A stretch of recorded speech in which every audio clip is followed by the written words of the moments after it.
Halo, Assalamualaikum warahmatullahi wabarakatuh. Perkenalkan, saya Ezri Muyasyarah, calon guru penggerak Angkatan 7 dari SMP Negeri 10 Salatiga. Pada kesempatan kali ini, saya akan memaparkan koneksi antar materi dari modul 1.1 dan modul 1.2. Model refleksi yang akan dilakukan dengan menggunakan 4P, yaitu peristiwa, perasaan, pembelajaran, dan penerapan. Yang pertama, peristiwa. Momen yang paling penting dan mencerahkan bagi saya dalam proses pembelajaran modul 1.1 hingga modul 1.2 adalah yang pertama, menjadi lebih paham tentang filosofis Ki Hajar Dewantoro bahwa guru memiliki tugas menuntun murid. Yang kedua, penyampaian materi dari fasilitator dan instruktur menjadikan saya lebih memahami apa yang harus saya lakukan dalam menjalani nilai dan peran guru penggerak. Kemudian, momen yang paling menantang bagi saya dalam proses pembelajaran modul 1.1 hingga modul 1.2 adalah yang pertama, mengerjakan tugas dengan diberi tenggat waktu. Kemudian yang kedua, melakukan dan mengerjakan tugas aksi nyata. Yang ketiga, membuat portofolio dengan Google Site karena hal tersebut merupakan hal yang baru bagi saya.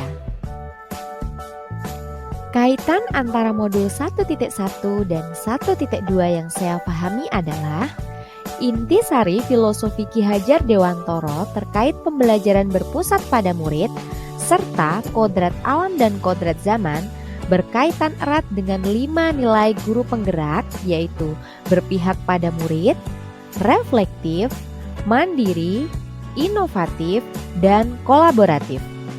Dan berkaitan erat pula dengan peran guru penggerak sebagai pemimpin pembelajaran serta mewujudkan kepemimpinan murid.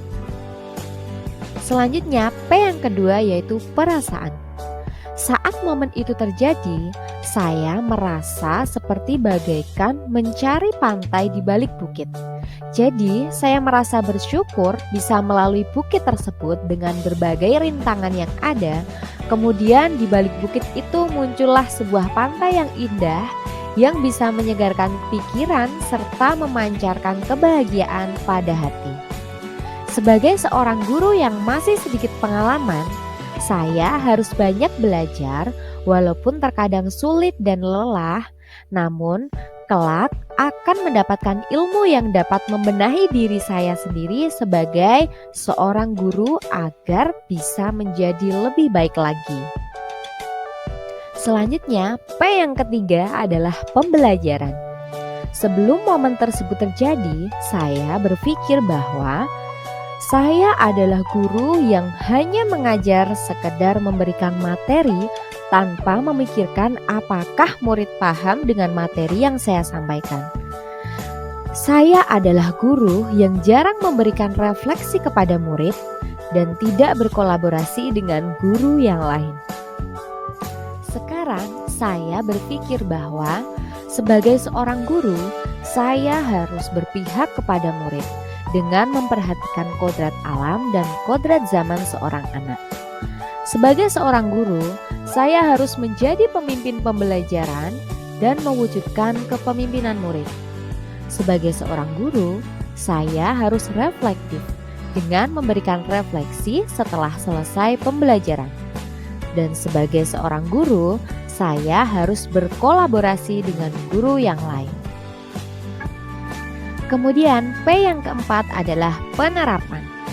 Pengembangan diri yang dapat saya lakukan dari sekarang untuk membantu menguatkan nilai-nilai dan peran saya sebagai guru penggerak, yaitu dengan menerapkan pembelajaran yang berpusat pada murid dengan berbagai macam metode yang bervariasi yang disesuaikan dengan kodrat alam dan kodrat zaman anak, serta menjadi pemimpin pembelajaran yang sekaligus dapat mewujudkan kepemimpinan murid, terutama saat kerja kelompok. Selain itu, berkolaborasi dengan teman sejawat dalam berbagai praktik baik. dan selalu melakukan refleksi setelah selesai pembelajaran dan menjadikan hasil refleksi untuk perbaikan pembelajaran berikutnya. Demikian pemaparan koneksi antar materi modul 1.1 dan modul 1.2. Semoga bermanfaat. Terima kasih. Wassalamualaikum warahmatullahi wabarakatuh.